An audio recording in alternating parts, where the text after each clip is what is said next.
오늘 말씀은 잠언 24장 1절로 22절까지 말씀입니다. 잠언 24장 1절로 22절까지 말씀 가지고 계신 큐티책 80페이지에 있습니다.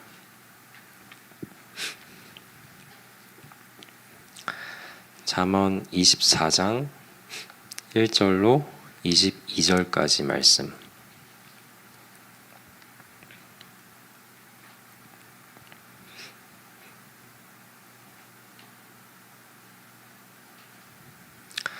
저와 한 절씩 교독하시도록 하겠습니다.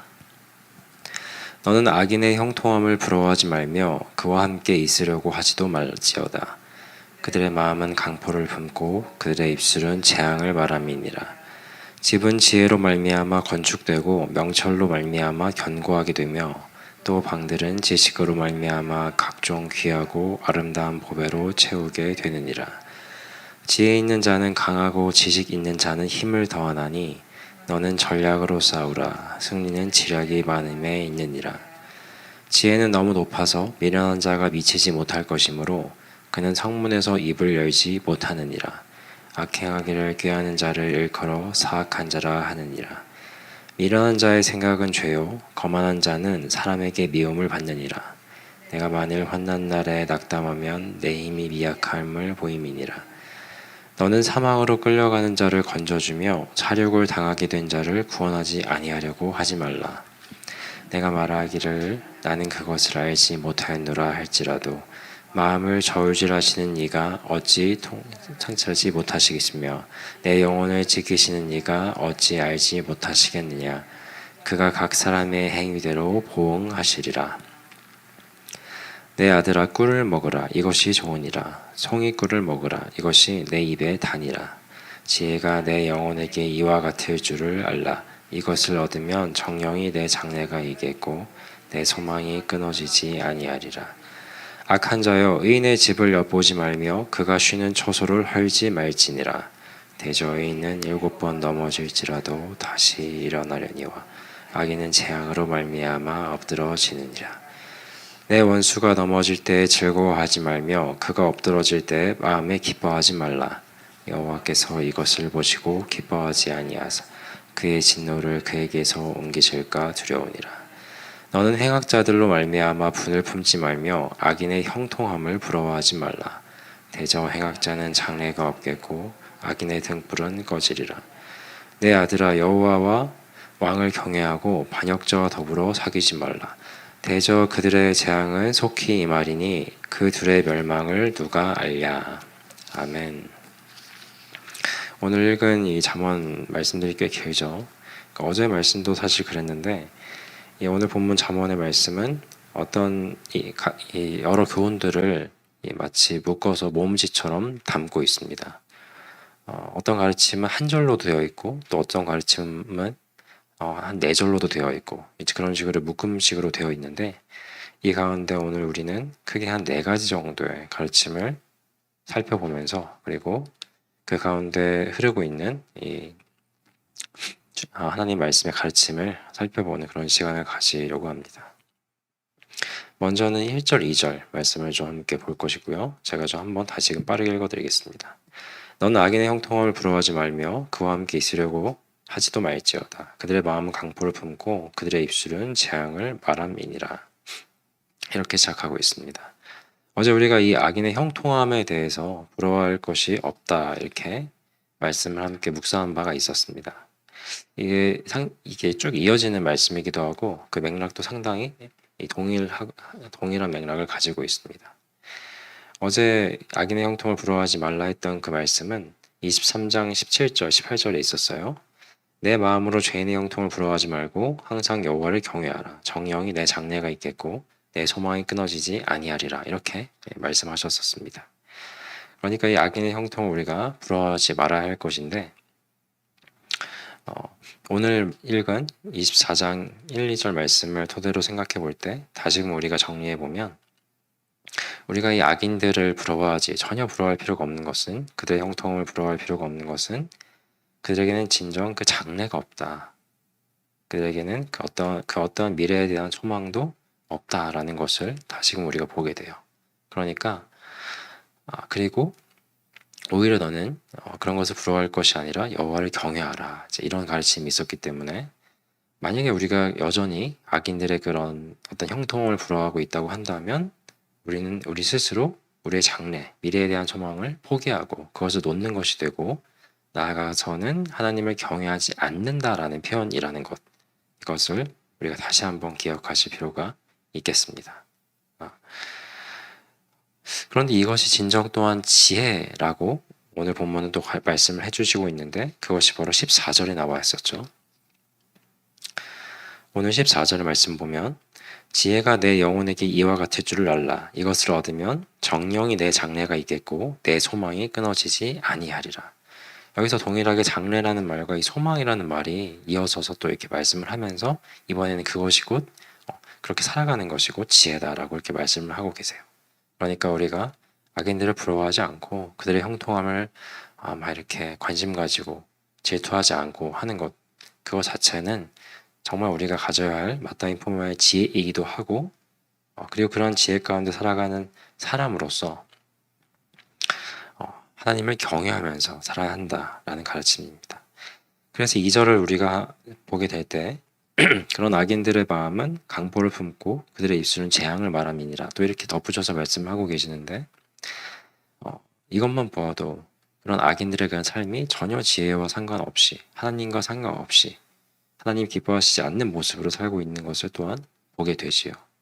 이러한 자들에게는 정령 장래가 없고 전혀 마지막에 붙들 소망조차 없는, 결국은 무너지고 하나님의 심판 가운데, 재앙 가운데 멸망하게 될 인생들이라는 것 말씀해 주고 계십니다.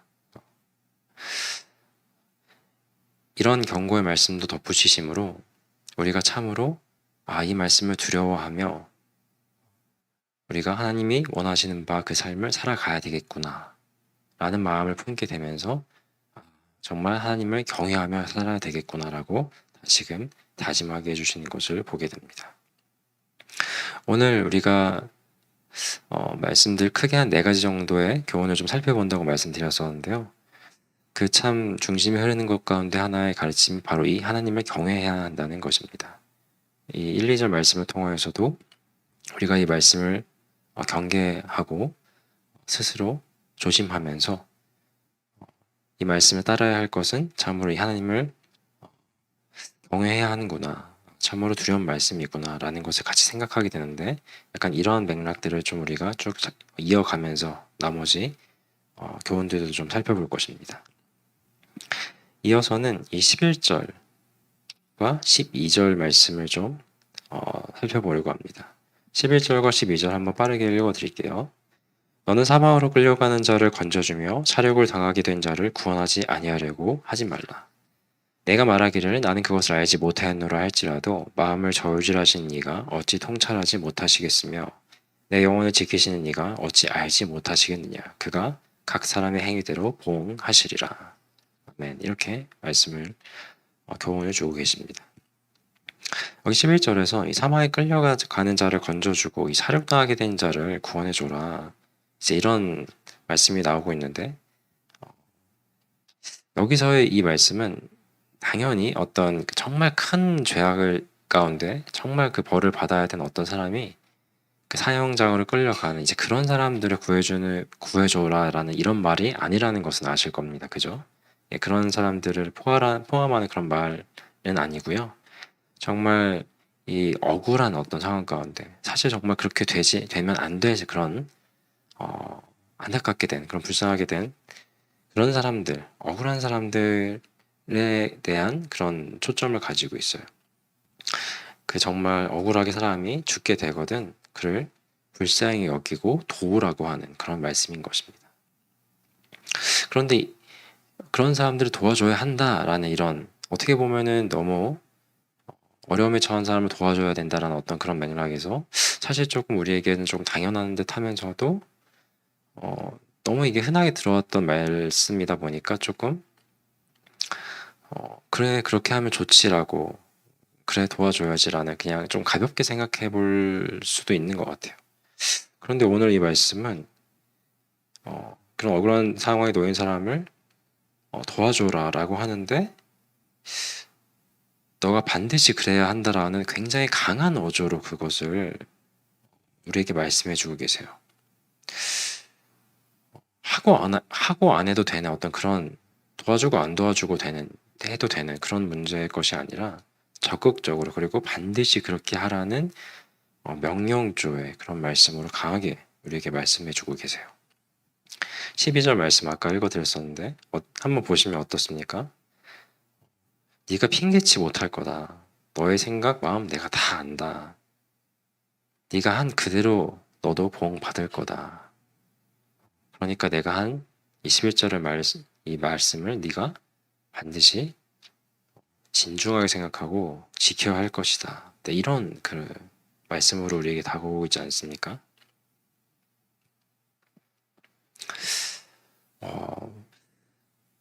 이렇게 강하게 말씀하시는 어떤 그런 부분들을 보게 될 때 참, 이걸 어떻게 해야 되나. 정말 지키긴 해야 되는데 좀 염려가 되기도 하고 사뭇 이런 다른 어조를 볼 때, 느끼게 될 때 조금 긴장하게 되기도 하는데 여기서 우리가 한번 하나님에 대한 경외를 생각해 볼 필요가 있습니다. 사실 어떠한 말씀이든지 간에 그것이 우리가 지키기에 우리의 여건 가운데 그게 지킬 만한 것인지 혹은 지키기 어려운 것인지 이런 어떤 우리의 생각이나 마음이나 상황적인 그런 여건 조건들을 다 떠나서 우리가 단순히 그 이전에 먼저 하나님을 경외하는 생각과 마음을 우리가 품고 있다고 한다면 사실 그 이후에 이어지는 말씀들이 어떠한들 우리에겐 그리 중요한 것이 아닙니다. 우리가 정말 두려워하고 공경하고 경외하는 이런 하나님이 주신 말씀이라고 한다면 그것은 당연히 지켜야 될 것이라고 우리 스스로 충분히 애초에 그것을 이해하고 납득하고 수납할 수 있는 것이기 때문이겠죠. 그래서 이 하나님을 경외한다라는 것 그 자체만으로도 우리에게 주시는 참 깊고도 큰 그런 메시지와 의미가 있습니다. 우리가 하나님을 경외한다면 11절의 말씀을 마땅히 받은 것이고 12절의 그런 강한 경고의 말씀 또한 자연스럽게 또한 우리가 받을 수 있게 되는 것이죠. 그런데 이 11절 말씀 이 부분을 이렇게까지 강조하신 하나님의 그 마음을 그 가슴을 우리가 한 번 더 깊이 들여다볼 필요가 있습니다. 왜 하나님께서 이렇게까지 강하게 말씀하실까요? 그것은 그 참 안타까운 상황에 놓인 그 영혼을 보신 하나님을 우리가 발견할 수 있어야 합니다. 영혼을 불쌍히 여기고 그를 구원하시고자 열망하시는 그런 하나님의 마음이 이곳에 있기 때문에 그래서 하나님께서 우리에게 이렇게 강조하셨구나. 사실 또 나아가서 보면은 필경 죽어야 될 우리를 정말 그 사랑 가운데 우리에 향한 그 불타는 사랑으로 우리를 구원하시고자 하나님의 그 열심이 애초에 작용하고 있었기 때문에 이런 말씀을 주셨구나. 또 이것을 우리가 또 보게 되는 것이죠. 그래서 이 단순히 보이는 이 한 구절 두 구절의 말씀을 통해서 우리는 우리가 참으로 하나님을 경외하며 살아야 할 것인데 그런데 그렇게 하는 그 삶 가운데 그 깊은 그 근저에는 하나님의 사랑이 깊이 있게 또 흐르고 있는 것이구나 라는 이 두 가지 관점을 늘 놓치지 않아야 할 것이겠죠. 이어서 우리가 17절부터 20절까지의 말씀을 또 살펴볼 것입니다. 이것도 제가 좀 빠르게 읽어드리겠습니다. 내 원수가 넘어질 때 즐거워하지 말며 그가 엎드러질 때 마음에 기뻐하지 말며 여호와께서 이것을 보시고 기뻐하지 아니하사 그의 진노를 그에게서 옮기실까 두려우니라. 너는 행악자들을 말미암아 분을 품지 이거 죄송해요. 이 부분 말고 18절까지만 읽겠습니다. 17절과 18절 방금 다 읽었죠? 19절 20절은 아까 서두에 읽었던 1, 2절과 이제 이어서 생각하면 될 것이고요. 17절 18절을 좀 보게 되겠습니다. 보면 원수가 넘어질 때 즐거워하지 말라 이렇게 말씀하고 계십니다. 참 너를 힘겹게 하고 너를 괴롭히고 정말 뭐 어떤 사람일지는 모르겠으나 어쨌거나 그 원수 이런 이미지 좀 잘 아시겠죠? 원수가 넘어질 때 그런데 그것을 즐거워하지 말라고 말씀하고 있습니다. 참 나를 힘겹게 하고 괴롭히고 혹은 나의 가족이나 혹은 나의 친구나 아니면 나의 이웃이나 정말 누가 봐도 저 사람은 정말 이 잘못하고 있고 정말 저 사람은 그러한 삶에 대해서 어떤 하나님께 정말 보응을 받게 되지 않겠는가 할 정도의 어떤 그런 사람들이 분명히 우리의 삶 가운데 있을 수 있습니다. 그런데 그런 원수가 넘어질 그때 그것을 솔직히 그 즐거운 마음이 들 수밖에 없지요. 저 사람 저거 잘 됐다. 드디어 속이 시원하네. 뭐 이렇게. 사실 그냥 그러긴 자연스러운 마음이 드는 것이 인간적인 생각이고 마음입니다. 그리고 또 그는 그의 그런 잘못들로 인하여서 스스로 겪게 된 것이니, 저 사람 뭐 스스로 그렇게 됐네, 잘 됐네. 사실 이렇게 생각할 수 있는 경우가 너무 많아요. 그런데 오늘 말씀은 그 원수가 넘어질 때 그것을 즐거워하지 말라 이렇게 말씀하고 있습니다. 왜 이렇게 말씀하셨을까요? 하나님께서 이렇게 말씀을 하신 이유는 그런 악인들을 심판하시는 하나님조차도 그것을 기뻐하시지 않기 때문인 것입니다. 우리가 이 부분에 있어서는 창세기 말씀을 좀 생각해 봐도 좋을 것 같습니다. 하나님께서 사람을 지으실 때 누구의 형상과 모양대로 지으셨습니까? 하나님의 형상과 모양을 따라서 지으셨습니다. 그렇다 한다면 어느 누가 자신의 형상과 모양으로 지음받은 그런 존재들이 신음하고 고통스러워하고 힘겨워하는 몸부림치는 정말 고통 가운데 있는 그것을 보는 것을 즐거워할 수가 있겠습니까? 하나님은 그렇지 않으신 분이라는 것이에요. 이것을 우리가 가까운 예로 우리가 우리의 형상과 모양을 닮은 그런 존재들이 있지 않습니까? 누구겠습니까? 우리의 자녀들이 우리의 형상과 모양을 닮았지요. 우리가 우리의 자녀들이 신음하고 고통하는 것을 볼 때 우리가 어떻게 그것이 기쁠 수가 있겠습니까? 이것이 하나님께서 사람을 향해 안타까워하시는 그 심정에는 비할 바가 아니겠으나 우리가 생각할 수 있는 그 범주 안에서 우리의 자녀를 생각해 본다면 조금 이해가 될 수 있지 않을까 싶습니다. 또한 우리가 동일한 하나님의 자녀로서 한데 모여서 한 몸을 이루며 교회를 이루며 살아간다고 하는데 혹 우리가 우리 공동체 내에서 어떠한 사람을 불편하거나 정말 서로 사이가 좋지 않아 어떤 누군가가 넘어지게 되는 것을 혹 만약에 기뻐한다면 그 또한 결코 하나님 기뻐하시는 모습이 아니겠지요. 그래서 이것은 하나님이 보시기에 좋은 일이 아니다라고 오늘 말씀으로 가르쳐주고 계십니다.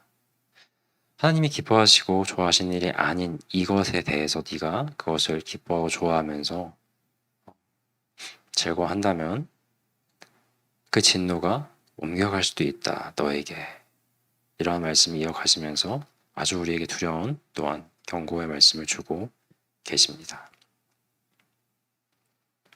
그런데 이 또한 우리가 정말 하나님을 경외하는 경외해야 한다는, 그리고 하나님을 정말 경외해야 하는 그런 마음과 생각들을 애초에 우리가 품고 있다고 한다면 이 또한 우리가 먼저 또 받아들이고 그렇지 하고 수납할 수가 있습니다. 하나님을 경외해야 된다는 정말 핵심과도 같은 그 가르침을 우리가 늘 우리의 의식 가운데 붙잡고 있으면 어떠한 말씀이든 자연스럽게 우리로 하여금 수용할 수 있는 그런 흐름 가운데 또한 같이 그 물결을 탈 수 있다는 것을 좀 기억하시면 좋겠어요. 제가 또 이렇게 말씀을 드리곤 있지만 사실 이 원수가 넘어질 때 즐거워하고 기뻐하는 건 인간적인 마음에서 참 이것을 그렇게 하지 않기는 참 쉽지는 않습니다. 쉽진 않은데 그런데 참 감사한 것은 하나님께서는 우리에게 주신 성경 가운데 그에 대한 좋은 모범들을 또한 우리에게 보여주셨습니다. 원수의 넘어짐을 기뻐하지 않는 것, 정말 불가능할 것만 같은데 그것이 가능하다라는 것을 우리에게 보여주세요. 가까운 예로 다윗이 있습니다. 다윗이 사울로 하여금 얼마나 고통을 겪었는지는 우리가 예전에 사무엘서 말씀을 묵상하는 가운데서도 정말 많이 봤었던 잘 알고 계실 것입니다. 그 원수 사울이 죽게 되었을 그때 다윗이 그를 어떻게 애도했었는지를 한번 기억해 보시면 좋겠습니다. 다윗은 정말로 그를 위해서 울었고 정말로 그 깊은 그 안타까움과 슬픔 가운데 그를 애도한 바가 있었는데 참 이 다윗의 모습은 우리에게 아주 좋은 모범이 된다고 할 수 있겠습니까? 할 수 있겠습니다. 그 또한 죄성을 가진 한 인간이고 정말 우리와 동일한 그런 똑같은 그런 사람이지 않습니까? 그러나 그도 원수가 넘어질 때 그것을 즐거워하지 않고 마땅히 하나님께서 기뻐하실 모습을 보여주셨다는 것을 기억하셔야 되겠습니다. 그런데 사실 이 다윗뿐만이 아니라 우리에게 모든 것에 있어서의 본이 되시고 지향점이 되시는 바 우리 주님도 이런 모습을 우리에게 보여주신 바가 있었죠.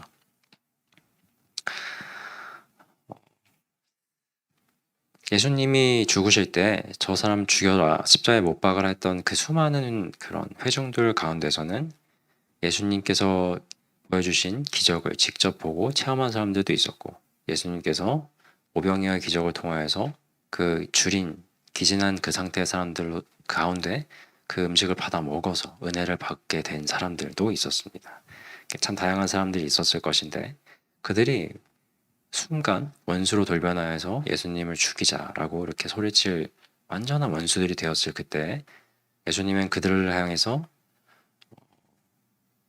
오히려 그들을 불쌍히 여기셨어요. 그죠? 불쌍히 여기시고 나아가서는 급기야는 그들을 위해 스스로 자신의 목숨을 내어놓고 그들을 구원하는 그런 그런 그 구원의 역사까지도 마땅히 받아들이시고 나아가시는 그런 모습을 보여주셨지 않습니까? 그래서 참 이 가운데는 그 사랑이 있는 것입니다. 아까도 말씀드렸지만 하나님께서 어떻게 해야 한다, 너희가 이렇게 해야 한다라고 아주 두렵고 또한 그거에 대해서 그렇게 하지 않을 경우에는 이러한 심판과 봉도 있다 이렇게 경고의 말씀들을 주시는데 그런데 그 근저에는 이 사랑이 항상 흐르고 있어요.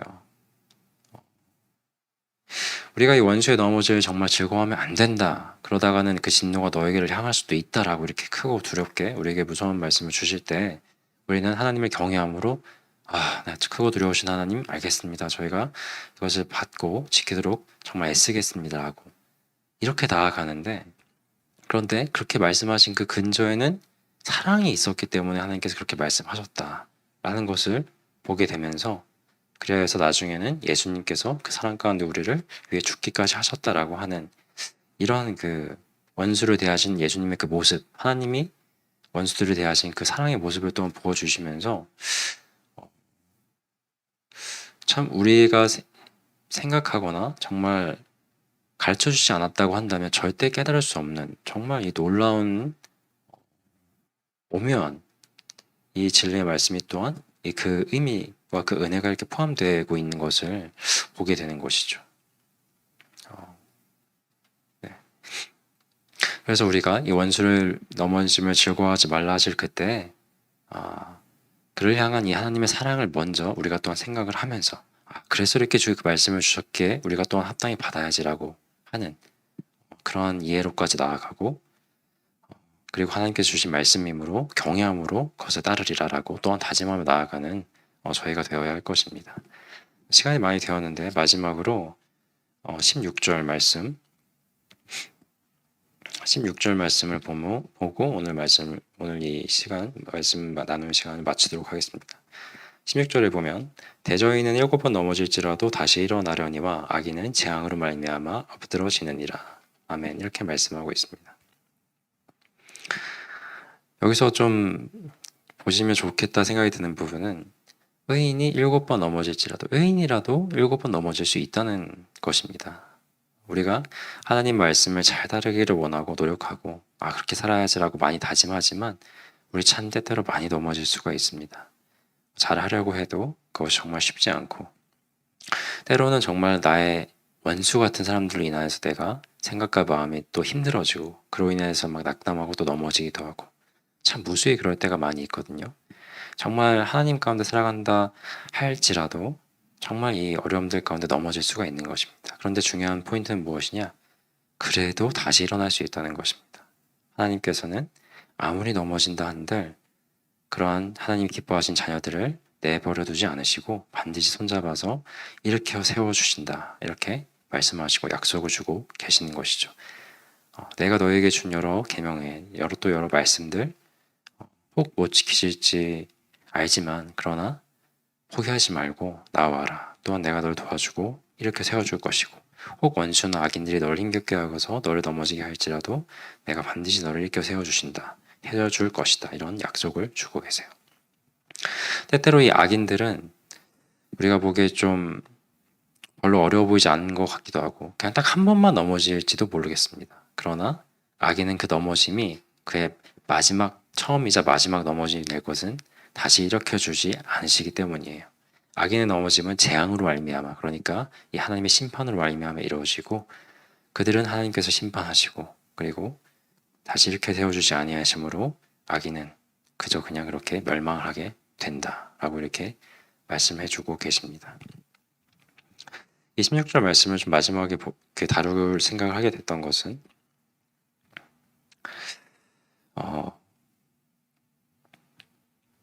계속 말씀드리긴 했지만 우리가 하나님을 경외하며 그분의 말씀을 정말 지키고자 애쓸지라도 참 쉽지 않을 때가 있습니다. 그러나 하나님께서 끝까지 우리로 하여금 우리를 끝까지 견인하시면서 다시 일으켜 세워주시고 하나님을 경외하는 자들에게는 그 면면이 흐르는 하나님의 깊은 사랑으로 감사 하나 주시면서 반드시 일으켜 세워주시고 끝날까지 장래가 있게 하시고 소망을 붙들게 하시고 끝까지 일으켜 세워주심으로 구원해 주신다라는 이 사실을 우리가 또한 정말 기억하며 살아가면 좋겠구나 그런 마음 가운데 이 16절을 마지막으로 나누게 되었습니다. 시간이 많이 되었는데 이제 이 시간 우리 함께 합심하여서 기도하면 좋겠습니다. 오늘 우리에게 주신 이 잠언의 말씀들이 우리가 읽은 본문의 길이만큼이나 참 많이 있었습니다. 그 가운데 우리가 약 4가지 정도의 가르침들을 살펴보았죠. 우리가 악인의 형통함을 결단코 부러워할 필요가 없습니다. 우리는 악인의 형통함을 부러워하지 말고 오히려 하나님을 경외함으로 우리에게 주신 장래와 소망을 붙들며 나아가는 참 지혜 가운데 나아가는 그런 자녀들이 되어야 할 것입니다. 그리고 또 우리에게 주신 가르침들 가운데 정말 우리가 원수를 그의 넘어짐을 기뻐하지 않고 정말 하나님의 사랑을 먼저 생각할 수 있는 그런 성숙한 주님의 자녀들이 되기를 원합니다. 또 우리가 정말 힘겹고 어려움이나 어떤 억울함에 처한 사람들의 그 안타까움을 그저 그냥 지나쳐버리는 것이 아니라 그들을 정말 적극적으로 나서서 도와주며 또 기도해 줄 수 있는 그런 자녀들이 되기를 원한다고 정말 하나님의 경외함으로 주신 말씀들을 온전히 잘 품게 하시고 그렇게 주신 말씀들을 경외함 가운데 지켜야 하는 것은 그 가운데 하나님의 사랑이 흐르고 있고 그 사랑이 또한 우리를 향하고 있다는 것을 기억하시면서 언제 우리를 일으켜 세워주시는 그 소망의 하나님을 붙들며 나아가기를 원한다고 주님 인도해 주시기를 간절히 원합니다라고 이 시간 그 여러 교훈들을 붙잡으시며 하나하나 기도로 나아가시는 시간 되기를 원합니다. 기도하겠습니다.